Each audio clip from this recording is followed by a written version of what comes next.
দিগন্তজোড়া ফসলের মাঠ যেন সেজেছে হলুদের মিতালিতে। কুয়াশা ভেজা এই হলদে চাদরের উপর মৌমাছির গুনগুন শব্দ আর সরিষা ফুলের মন মাতানো গন্ধে এক অপূর্ব আবহ তৈরি হয়েছে।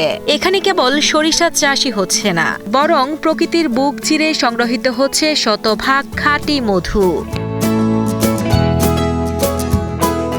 একদিকে যেমন ভোজ্য তেলের চাহিদা মেটানোর প্রস্তুতি, অন্যদিকে রপ্তানিযোগ্য মধুর ঘাটতি পূরণের এক নতুন স্বপ্ন প্রকৃতির আর পরিশ্রমের এই মেলবন্ধনই দেখা দিচ্ছে অভাবনীয় সাফল্যের হাতছানি। সরিষা ফুলের পাশে যে মৌ চাষিরা যে মৌ বক্স বসাইছে, একদিকে যেমন সরিষা ফলন ভালো হচ্ছে, অন্যদিকে ঠিক তেমনই মৌয়ালিরা মধু আহরণ করে তারাও লাভবান হচ্ছে। এই সমন্বয় পদ্ধতিতে সাতক্ষীরায় একটি সম্ভাবনায় চাষ বলে আমি মনে করি। ওখানে সরিষা বেড়ালে সেই দিয়ে খুব জ্বালানা পোস্ত হয়, তেল ভালো হয়। সাতক্ষীরায় আমন ও বোরো ধান চাষের মধ্যবর্তী ৩ মাস পড়ে থাকা জমিতে এই সরিষা আবাদ করে বাড়তি লাভবান হচ্ছেন স্থানীয় কৃষকরা। সরিষা ক্ষেতের পাশেই সারি সারি মৌবক্স বসিয়ে মোয়ালরা সংগ্রহ করছেন প্রাকৃতিক মধু। কৃষকরা জানান, মৌমাছির অবাধ বিচরণ ও পরাগায়নের ফলে সরিষার ফলন কয়েক গুণ বৃদ্ধি পায়, যা একই সাথে তেলের চাহিদা এবং মধুর যোগান নিশ্চিত করছে।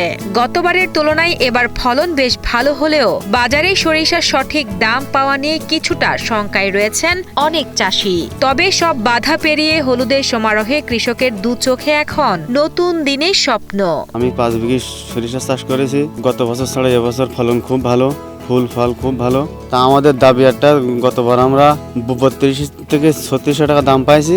আমাদের দাবি সরকারের কাছে আমরা যেন 4000 টাকা দাম পাই, তাহলে আমরা লাভবান হতে পারবো ইনশাল্লাহ। সদর উপজেলা কৃষি কর্মকর্তা কৃষিবিদ মনির হোসেন জানান, সরিষা ও মধু এই সমন্বিত চাষ জমির উর্বরতা বাড়াতে এবং ভোজ্য তেলের জাতীয় লক্ষ্যমাত্রা অর্জনে বড় ভূমিকা রাখছে।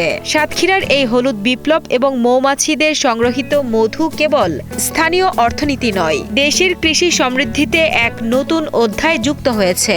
সাতক্ষীরা জেলাতে এবছর 19,050 হেক্টর জমিতে সরিষা উৎপাদনের লক্ষ্যমাত্রা নির্ধারণ করা হয়েছে। এই জমি থেকে প্রায় 27,000 মেট্রিক টনের উপরে সরিষা উৎপাদন হবে বলে আমরা মনে করছি। এই সরিষা ক্ষেতের পাশে আমাদের যারা মোয়াল আছে, যারা মধু চাষ করেন, তারা মৌবাগ বসিয়ে মধু উৎপাদন করছেন। আমি আশা করছি যে এবছর সাতক্ষীরা জেলাতে 5,000-এর উপরে মৌবাগ বসবে।